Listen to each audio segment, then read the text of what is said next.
네, 반갑습니다. 8월 2일, 8월의 첫날이죠. 월요일 장중시장입니다. 자, 시장이 다시 마이너스로 전환이 됐습니다. 아침에 플러스 딱 나오고 있어서 기분 좋았었는데, 자, 지금 오전 시점 지나면서 다시 마이너스로 전환됐죠. 코스피가 마이너스 0.19, 코스닥이 마이너스 0.13, 계속적으로 하락세가 진행되고 있는 상황이고요. 자, 하락의 주범은 역시 외국인입니다. 그래서 시장에서 딱 내릴 수 있는 결론은요, 외국인 매수가 없으면 못 올라간다. 그것만 생각하시면 될 것 같아요.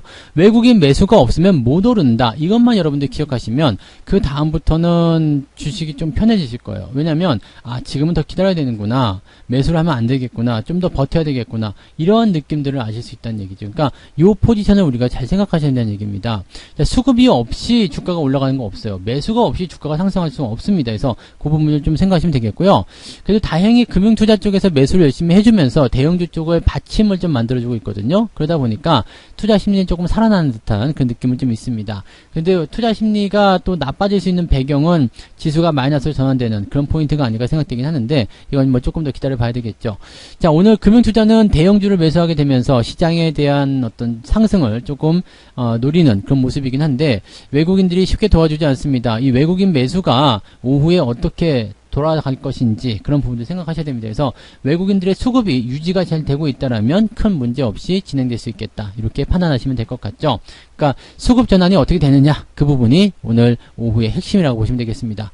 자, 지금 차트 상황 한번 볼게요. 종합주가지수 보시면은 마이너스 전환되면서 지지선도 깨고 있습니다.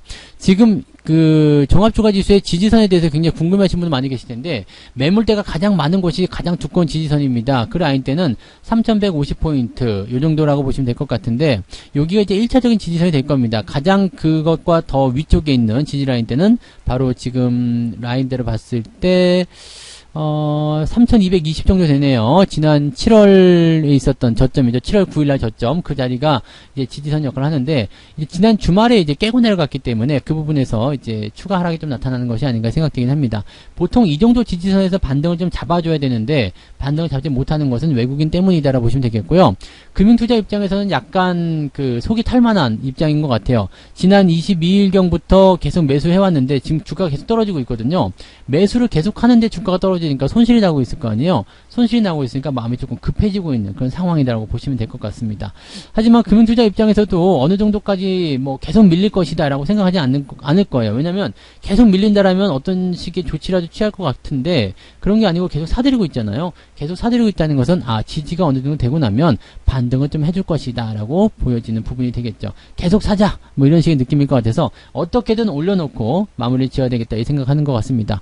이번 주 시장 같은 경우는 시황에서도 말씀드렸지만은 주 초반에는 그다지 썩 좋지 못할 거예요. 하지만 주 중후반으로 가면서부터는 좋아질 수 있기 때문에 금융투자가 오늘 매수하고 내일까지도 매수해주게 된다면 아마도 원하는 위치에 그런 어떤 주가 상승도 기대해 볼 수 있지 않을까 생각되기도 합니다. 그렇다면 우리가 지금 해야 될 것은 뭐겠어요? 그냥 기다리는 거죠.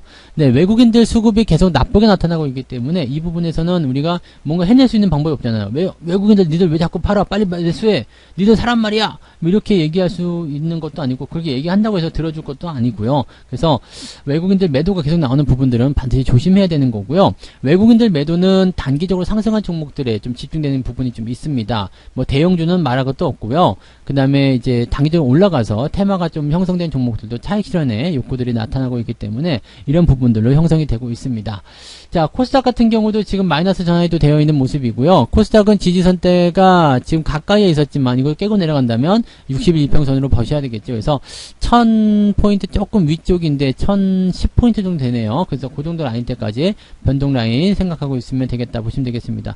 그러면은 한 1.5% 정도씩 더 이제 하방에 대한 그런 포지션 변화가 있을 수 있다라는 거 생각하시면 되겠죠. 그러니까 지금처럼 이렇게 외국인 수급이 불안할 때는 매수를 접근하시면 조금 곤란합니다. 외국인들은 약간 이제 지수 하락과 연결시켜 보여야 되는 부분이 있고요. 외국인들이 매수가 들어온다면 지수 상승 쪽으로 연결시켜 봐야 되는 부분이 있기 때문에 이런 쪽들은 여러분들이 수급을 반드시 체크하시면서 대응하셔야 되고, 오전 동안에 제가 방송을 통해서 또는 문자를 통해서 말씀드렸던 것은 너무 서두르지 말고 버티라, 이제 기다려라, 오후에 상황 보고 대응해도 늦지 않는다, 이번 주초는 천천히 가도 된다, 이런 말씀을 계속 들어왔는데 그 이유가 여기에 있다고 보시면 될 것 같아요. 수급을 볼게요. 수급 보시면은 외국인이 지금 3천억으로 늘어났습니다.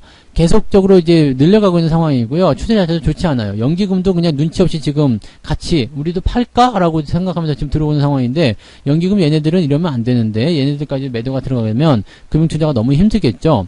조금 전까지만 하더라도요, 금융투자가 4천억이었고, 외국인이 2천억이었거든요. 근데 이 물량 자체가 확 늘어났어요. 그러면 금융투자가 매수를 더 많이 해줘도 실질적으로 지금 지수가 버팀목 되기가 좀 어렵다는 얘기예요. 왜냐면 거의 2배 이상을 매수를 해줘야지 버틸 수 있거든요. 근데 조금 더 매수 우위다라고 해가지고 지수가 상승하기가 조금 어렵습니다. 왜냐면 외국인들은 타겟팅이 되어 있고요. 금융투자 같은 경우는 타겟팅에서 조금 약한 모습을 좀 보이고 있기 때문이거든요. 그래서 이런 내용들 참고하실 수 있는 부분이라서 지금 시장 상황이 오후에 또다시 올라갈 수 있습니다. 그렇게 되면 좋은 건데, 올라가게 되더라도 지금 현재 시점에서는 그 올라가는 타이밍까지 기다리셔야 되고, 지수가 올라가려면 외국인 수급이 무조건적으로 들어와야지 가능할 것이다 보여집니다. 그게 아니면 금융투자가 오늘 거의 막 1조 원 정도 사들이고요, 외국인들은 5천억 미만으로 매도를 들어가야 됩니다. 근데 그런 부분이 가능할까라는 생각이 조금 들긴 합니다. 그래서 조금은 더 지켜보면서 대응해야지 되지 않겠느냐라는 입장을 좀 말씀드릴 수 있겠습니다. 다행히 이제 코스닥 쪽에서, 코스닥 보시면은 코스닥 쪽은 좀 그래도 매수가 좀 들어가 있는 편이죠. 근데 이것도 아직은 안심하기 좀 어려워요. 왜냐면 매수가 들어가다가 좀 떨구고 있는 상황이기 때문에 외국인들의 변화가 어떻게 될 것인지, 지금은 외국인이 우리의 주적이라고 보셔야 될 것 같은 느낌이라고 생각하시면 되겠습니다. 자, 시총 상위권 종목들 한번 보도록 할게요. 거래소 쪽 보시면은요, 지금 삼성전자 하이닉스는 일단 상승을 하고 있어요. 금융투자가 분명히 샀을 거예요. 그래서 이쪽에서의 상승이 좀 지속이 되고 있는 모습이긴 하고요. 그 외에 뭐 네이버, 카카오 이런 것들은 다 빠지고 있고요. 삼성바이오로직스는 그래도 괜찮다 말씀드렸으니까 잘 유지가 되고 있는데, 나머지는 거의 전멸입니다. 포스코 같은 경우도 지금 주가가 떨어져 내려가는 모습으로 진행이 되고 있고요. 다음번 거 보시더라도 마찬가지죠. 지주사, 이제 금융회사들 다 같이 떨어진 모습이고요. HMM도, 이거는 매도를 말씀드렸기 때문에 꼭 조심하셔야 됩니다. 많이 올라온 상태에서 이렇게 62선까지 깨고 내려가면서 흘러내리는 부분은 좋지 않다라고 보셔야 되는 거고요. 한국전력 같은 경우는 타이밍이 조금 애매해졌는데, 만약에 상승 포인트에서 여기 따라가지 말자고 그랬죠. 따라가지 말고요, 25,000원 근처까지 내려오거나 또는 마이너스로 전환된다라면 매수하셔도 괜찮습니다. 그거 아니면 좀 기다리셔야 돼요. 기다리셨다가 대응하시는 게 맞다, 이렇게 보시면 되겠죠. 자, 코스닥 쪽 보시면은요, 조금 나아요. 왜냐면 코스닥 쪽은 매수가 그나마 좀 있거든요. 그래서 셀트리온 헬스케어라든지 셀트리온 제약, 시젠도 오늘 반등이 좀 나가는 모습이고요. 근데 얘네들은 전부 다 기술적 반등이기 때문에 큰 의미 두실 필요는 없을 것 같습니다. 그 다음에 카카오 게임즈, 에코프로비엠이 지금 주가 조정을 받고 있는데, 아마도 이제 그 수급에 대한 부분이 또 영향을 좀 줄 테고요. 많이 올라갔기 때문에 변화가 좀 있는 것이라 보셔야 되겠습니다. 카카오 게임즈는 지난번에 말씀드렸듯이 추가적인 상승이 나타나는 부분까지는 말씀드렸고요. 그 다음에 이제는 좀 아닌 것 같다라는 느낌이 들었을 때부터는 주가 조정받고 있습니다. 이제 지지선 때는 8만원대 초반에 있는데, 요 라인대가 무너지게 되면은 주가 조정은 좀 깊게 들어갈 수 있기 때문에 여기에 대한 주의는 꼭 필요한 상황이다라고 말씀을 드려볼 수가 있을 것 같아요. 자, 매매 동향 한번 보도록 하죠.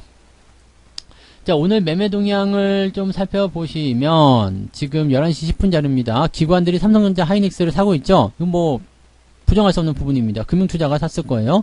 기아차, 그 다음에 현대차, 카카오, 삼성전기 시총 상위권에 집중하고 있는 모습인데, 아직은 레버리지가 보이고 있지 않지만 일단은 레버리지에 대한 부분들은 이제 장 마감하고 나면 어떻게 변화가 됐는지 확인을 하실 수가 있을 겁니다. 근데 레버리지가 지금 들어가기는 조금 애매하겠죠. 그리고 여러분들 뭐 인버스 레버리지 이런 쪽으로 투자하시는 분들 굉장히 많은데, 그쪽으로 들어가지 않도록 지금 생각하시기 바랍니다. 주가가 횡보할 때는 레버리지나 곧버스 이런 거 들어가시면 큰일 나요. 별로 좋지 않습니다. 그래서 그런 내용들 참고하시고요. 현대제철도 오늘 매수가 좀 들어가는 모습이고, 한국전력 매수가 들어가는 모습입니다.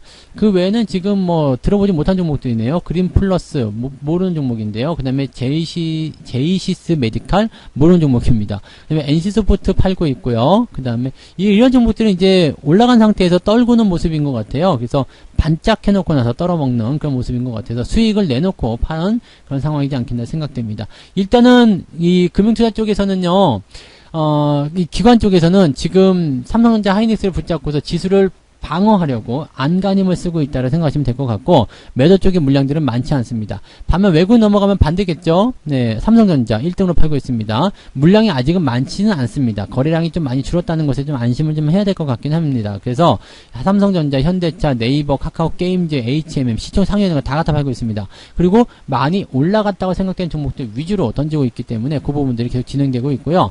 하이닉스는 매수를 지금 진행하고 있습니다. 너무 많이 팔았다, 너무 많이 내렸다, 이런 느낌일 수도 있어요. 그래서 하이닉스 같은 경우는 지금 보면 기관과 외국인 매수가 동시에 들어오면서 분위기가 그래도 좀 잡혀있는 그런 형태의 모습이라고 생각해 볼 수 있는 부분이 아니겠는가 생각되니까 이렇게 참고하시고요. 그렇다고 해서 뭐 하이닉스가 지금 바닥이니까 매수를 해야 된다, 이런 느낌은 아닙니다. 그래서 요 내용들도 같이 좀 보셔야 되고요. 더 기다리셔야 돼요. 그러니까 오늘 시장에 대한 전체적인 분위기 평가는요, 시장이 오후에 또 올라와서 플러스가 나올 수 있습니다. 그렇지만 지금 시점에서는 바로 달려든다거나 바로 매수한다거나 그러실 필요는 없고요. 저점 잡아주는 거 확인하셔야 됩니다. 지금 코스피나 코스닥이나 둘 다 저점을 잡으려는 노력은 하고 있거든요. 근데 이렇게 한 번 정도 치고 올라가는 걸로 저점 잡았다 생각하기 어렵습니다. 단기적 이슈로만 봐야 되는 부분이라서 이 부분은 아직까지는 좀 어렵지 않겠나라고 생각되는 부분이어서 생각하시기 바라고요.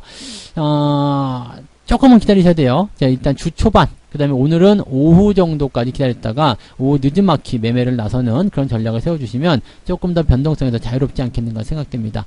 자, 근데 대북 관련주도 제가 말씀드렸었는데요. 남해화 같은 경우 주가 변동폭 점점 커지고 있는 상태고요. 그래서 대북 관련주들은 이제 단기적 이슈를 통해서 주가 올라온 상태에서 매도가 떨어지고 있는 상태이기 때문에 이런 내용들 같이 참고하셔서 보시면 좋겠습니다. 남해화뿐만 아니라 아난티라든지 그런 종목들, 뭐 대북과 연결되어 있는 그런 종목군들의 변동성이 좀 커지고 있다라고 생각해 주시면 될 것 같아요. 그래서 테마주에 또 너무 집중하시거나 또 단기적 이슈 한번 터지고 나면 또 차익 매도가 바로 따라오기 때문에 거기에 대한 부분들 주의가 좀 필요하지 않을까 생각합니다. 지수 상황 대비해서 계좌는 나쁘지 않은 것 같긴 한데 투자 심리가 여기서 나빠지면 안 돼요. 그리고 외국인 매도가 더 커져도 안 되고 그런 상황들이 있다는 것만 우리가 참고해 주시면 좋을 것 같습니다. 자, 그래서 오늘은 장중시황은 여기까지 진행해 드리고요. 시장 상황 조금 더 살펴보고 마감 시황 때 더 다른 이야기 해드리도록 하겠습니다. 오후에도 화이팅 하시고요. 8월의 첫날 여러분 열심히 또 수익을 내시고 좋은 결과들 이끌어내시기 바랍니다. 저는 마감 시황 때 올게요. 고맙습니다. 본 방송에서 제공되는 모든 정보는 투자 판단의 참고 자료이며 투자의 최종 책임은 본 방송을 이용하는 본인에게 있습니다.